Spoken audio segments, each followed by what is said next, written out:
Good evening, ladies and gentlemen. Welcome to this, the first of the 2011-2012 Frontiers of Astronomy lecture series. This, as far as we know, is actually the longest running lecture series in astronomy in the United States. It's been running more or less continuously for 70 years. Okay.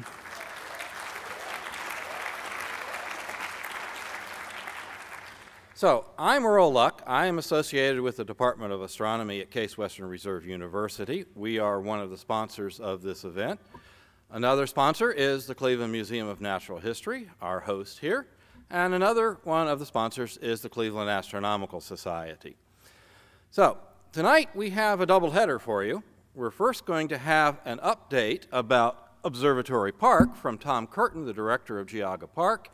And since we have two people to do the introduction to, I'll just turn it over to Tom, and then after he finishes, I'll introduce tonight's science speaker. Thank you.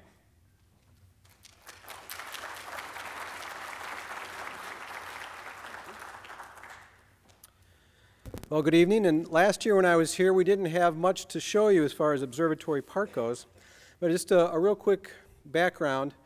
Geauga Park District has been very interested in preserving headwater habitats of the Cuyahoga River, the Grand, the Chagrin. A number of years ago, we began to purchase property in the headwaters of the Cuyahoga River in Montville Township, immediately adjacent to property that was owned by Case Western Reserve University and their NASA observation station. About the same time, we were given a telescope that an amateur astronomer had built, and he passed away, and his wife wanted it used for public programming. And it's a Newtonian reflector, 25.5-inch mirror, about a 13-foot long tube, so it's a big scope. And we said, well, since Case built an observatory out in Mountville, we can too. And so we set about building this observatory. We've raised funds to do this. We've raised about $1.5 million so far. Need another $600,000 to finish the project, so if you're feeling generous, you can see me after the program. But we put together quite a team to help us create this observatory park. Earl Luck is one of the members, Clyde Simpson. We had folks from Kent State and the Great Lakes Science Center helping us, and we put together what we think are some very interesting exhibits and some interesting programs. And so I just want to do a quick update so that we can get to our main speaker tonight. You say, well, where is Montville Township? Kind of in the northeast corner of Geauga County. We have 1,100 acres out there now, and the observatory we are building is located actually in an old soybean field. The Case Observatory is up here to the north. And we got underway building the park probably about 3 years ago now, building it in phases. We're in phase 3 right now. First phase, we brought in the driveway and the parking lot. It's about 2,000 feet in from the road. Phase 2 was the plaza area here with the observatory, a public building. And phase 3 are the exhibits out in the field. We have a path around the perimeter of the 35-acre field, and we are constructing a model solar system, with the plaza being the sun, and then the planets aligned at the appropriate scale distance from the sun. The large square here is the outline of the Great Pyramid of Giza, and we're going to talk about how the Egyptians used the stars to align their pyramids to north. We have what we're calling a henge feature, which is out here in the field. There's also a seismograph and a weather station so that we can do earth science programs. And everybody is flocking to Observatory Park now that we have the parking facility in and phase 2 complete. A lot of wildlife out there, turkeys, deer, coyotes, all kinds of things. Well, last year we constructed the observatory building, the public building. The observatory has a roll-off roof. The roof slides off this way. Both buildings have a green roof on half of the building. The public building has solar panels up here. There'll be a small residential-sized turbine. And the solar panels and the turbine are tied into the grid so that our meter is running backwards, which will reduce our operating costs.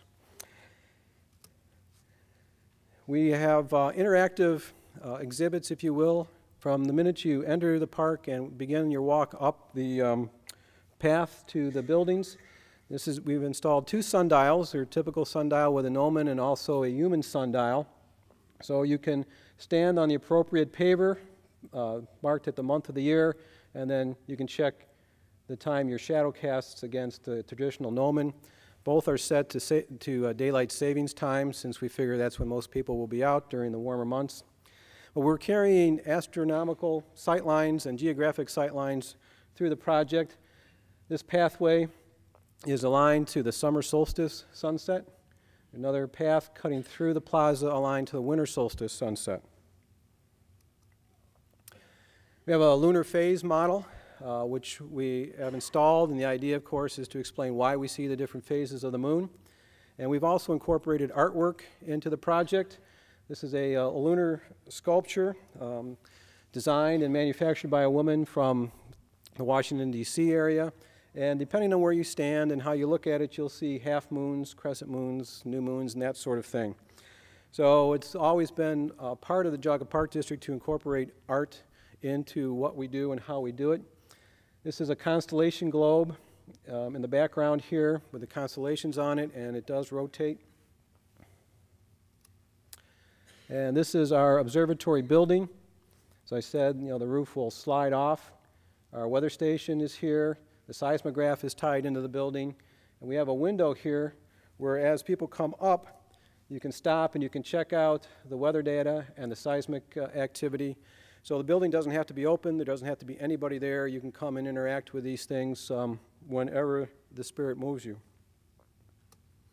And this is the Oberle telescope in the building. And I don't know if you can see it, but there's a cable running here. And the roof cranks on and cranks off so that a child can operate the crank and roll the roof off and participate in that whole experience of opening up the telescope to the night sky. In back of the observatory, we actually have 5 pads where an amateur can come and set up their telescope and plug into outlets and run their computer and motor drives.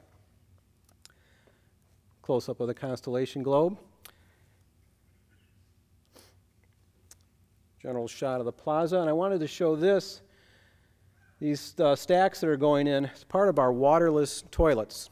We are saving quite a bit of money by not putting in a septic system, and it also reduces our footprint as far as resource use by putting in these waterless toilets. Inside the public building, we have a small planetarium dome and a digital planetarium projector, so we can do very simple planetarium programs. And this is the henge feature I was talking about. We have 4 monolithic stones, if you will, mounted on low berms. There's a trail cutting between them. And the idea is that we will go out and plot places where you can stand around these henge stones, and depending on the time of the year and the season, I should say time of the night and the season, you'll be able to see maybe a planet or a star or a specific constellation rising or setting over those stones. It's a shot of the planets being constructed. The trail will pass right through the middle of the planets, and the interior of the planet will be the color of the specific planet. There'll be dirt mounds around the outside, camouflaging those walls. The walls will act as seats so that we can do programs with school groups and the general public. And there'll be trees planted on the mounds to provide shading. In the background here, you see forms being set for the cornerstones of the Great Pyramid of Giza. They are built to scale and to the exact size. And somebody said, well, why don't you put lasers on top of those, and then you could create the height of the pyramid for folks. So we might experiment with that. I don't know. We'll keep you posted as far as that goes. And when we acquired the 280 acres from Case Western Reserve University, we also acquired the NASA observing station with its research-grade telescope. And we will be renovating this facility as well, making it ADA accessible. And we'll use both observatories for public programs. Any questions quickly? No, well, thank you. Oh, yes. It will open spring of 2012. Phase 3 is currently being wrapped up now, and so we will open it to the general public in warm weather. Yes, yes, sir. How do you get there from here? Hop on Route 90. Best thing is to go out to Route 44 and go south into Chardon. Pick up Route 6, take that east, to Clay Street, hang a right, and we're just down the road a mile or so. But the easiest thing for you to do, just go to the Geauga Park District website, and all the maps and directions to all of our parks are there. And you can go to the website, go down to the bulletin board, click on Observatory Park, and you can tie into the weather station and the seismograph to see what's going on in real time. Yes, sir? Can you visit the site now? Not right now. Give us another couple of weeks, and then you can sneak in. The contractor is getting ready to pave. They've been trying to pave for a while, but with this wet weather, we haven't been able to. So by mid to end of November, everything should be wrapped up, and then you'd have the opportunity to sneak in. Yes, sir. You said this is phase 3, is there phase 4? Well, phase 4 will be working on the Nassau Observing Station. Yes. Okay, before I turn it over again, I'd like to recognize both Clyde and Earl for their help in helping make this a reality. So if you could come up, please.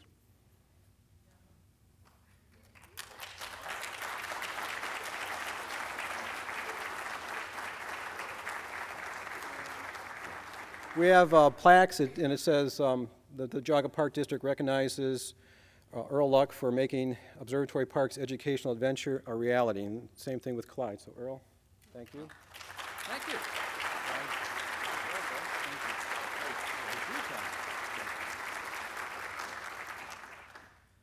Well, thank you, Tom, for a plaque and an excellent presentation. So, on to the night's main event, what you actually knew you were coming to see. Tonight we're going to hear about the search for and the evidence for dark matter. We're not going to do dark energy this evening. We're going to do dark matter, two different things. Okay? Our speaker tonight is Sheila Canapan. She's currently a faculty member at the University of North Carolina. She's been there for 6 years, something like that. Well, 4 years, or 5 years, we'll average. Okay. Before that, she spent several years at the University of Texas at Austin. I didn't know that until today, and maybe that's why I invited you. You know, that's where I did my graduate work. So Sheila is an expert on observational studies of galaxies, and so she also has to save this computer here. So I'm just going to turn it over to Sheila, and then she will tell you all about dark matter in galaxies. Sheila?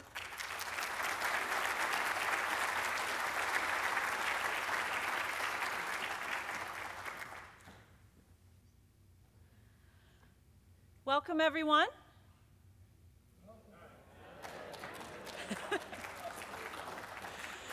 I'm coming to you from North Carolina, where it's a bit warmer and drier. And I got up very early this morning, but I'm very excited to be here, and I can almost make out maybe a third of you. So if you have questions, you're going to have to wave frantically at me. I don't mind being interrupted, but I might not see you. Can you hear me clearly? All right, excellent. I'm actually only partly talking about dark matter. What I am talking about is missing and invisible matter of all sorts.